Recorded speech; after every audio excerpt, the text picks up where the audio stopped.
Wednesday, Ganesh ji को करना है प्रसन्न तो बुधवार को जरूर पढ़े ये कथा। भगवान गणेश को विघ्नहरण और मंगलकरण कहकर संबोधित किया जाता है। ज्योतिष शास्त्र में मान्यता है कि अगर बुधवार के दिन यदि गणेश जी की विधिवत पूजा की जाए और व्रत रखा जाए तो जीवन के सभी कष्ट दूर होते हैं। साथ ही व्यक्ति को सुख, समृद्धि, बुद्धि, ज्ञान, व्यापार सुख और शुभता का आशीर्वाद मिलता है। वहीं शास्त्रानुसार माना जाता है कि जो कोई बुधवार व्रत करता है उसे गणेश जी की पूजा के बाद ये बुधवार व्रत कथा अवश्य पढ़नी चाहिए। बुधवार व्रत कथा। पौराणिक कथा के अनुसार प्राचीन समय में एक साहूकार की नई शादी हुई थी। एक बार साहूकार की पत्नी अपने मायके गई हुई थी। नए विवाह की उमंग और अकेलापन महसूस होने के कारण साहूकार उत्साहित होकर अपनी पत्नी को लेने के लिए अपने ससुराल जा पहुंचा।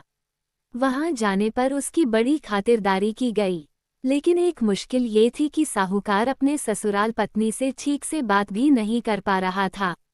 तब अगले ही दिन साहूकार ने ससुराल में सबसे ये बोल दिया कि आप लोग विदाई की तैयारी कर लीजिए, हमें अब जाना होगा। उस दिन बुधवार था। साहूकार के सास ससुर ने उसे मनाने का बड़ा प्रयत्न किया कि आज बुधवार का दिन है बेटा, इस दिन बेटी की विदाई नहीं की जाती है। वहीं किसी शुभ काम के लिए जाना भी बुधवार को शुभ नहीं माना जाता। परंतु साहूकार ने किसी की एक न सुनी और कहा कि मैं इन सब बातों में यकीन नहीं करता, आप लोग हमें विदा कर दीजिए। साहूकार की जिद के आगे उसके सास ससुर की नहीं चली। तब मन मारकर उन्हें बेटी और दामाद को विदा करने की तैयारी करनी पड़ी। अब विदा होकर जब साहूकार अपनी पत्नी के साथ अपने घर जा रहा था तो रास्ते में उसकी पत्नी को प्यास लगी। साहूकार जब पत्नी के लिए पानी लेकर लौटता है तो इस बात से बड़ा हैरान हो जाता है कि उसकी ही शक्ल का कोई दूसरा आदमी उसकी पत्नी के साथ गाड़ी में बैठ हुआ था। इसके बाद साहूकार की पत्नी भी अपने पति जैसे दो लोगों को देखकर हैरान हो गई। उसे समझ नहीं आ रहा था कि उसका असली पति कौन सा है।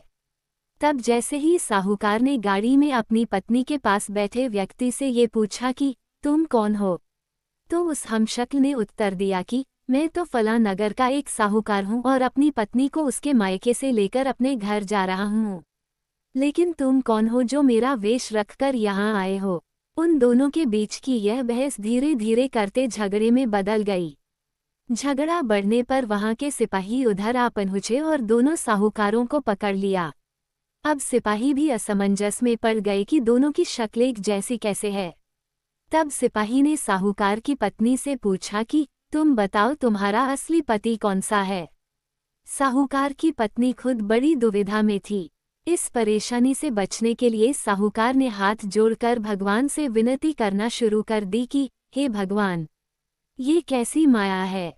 तभी आकाशवाणी हुई कि मूर्ख आदमी, ये तेरी ही गलती का नतीजा है। तूने कुछ देर पहले ही अपने सास ससुर की बात न मानकर उनका ही नहीं बल्कि बुधदेव का भी निरादर किया है। बुधवार के दिन गमन करने की मनाही है और तू अपनी जिद के कारण अपनी पत्नी को लेकर चल पड़ा। इसी कारण स्वयं बुधदेव ने तुझे सबक सिखाने के लिए तुम्हारे जैसा वेश धारण कर लिया है। ये सुनकर साहूकार को अपनी गलती का एहसास हुआ और उसने भगवान से माफी मांगी। साथ ही साहूकार ने नियमपूर्वक बुधवार को व्रत करने का संकल्प भी लिया। इसके बाद साहूकार के वेश में खड़े हुए बुधदेव वहां से अंतर्ध्यान हुए। फिर साहूकार अपनी पत्नी को लेकर घर चला गया। तत्पश्चात वह साहूकार और उसकी पत्नी दोनों विधिवत बुधवार का व्रत करने लगे। शास्त्रों के अनुसार मान्यता है कि जो भी व्यक्ति इस कथा को पढ़ता है या सुनता है उसके जीवन में सुख समृद्धि आती है। वहीं इस कथा को पढ़ने या सुनने से व्यक्ति के बुधवार को यात्रा करने का दोष भी समाप्त हो जाता है।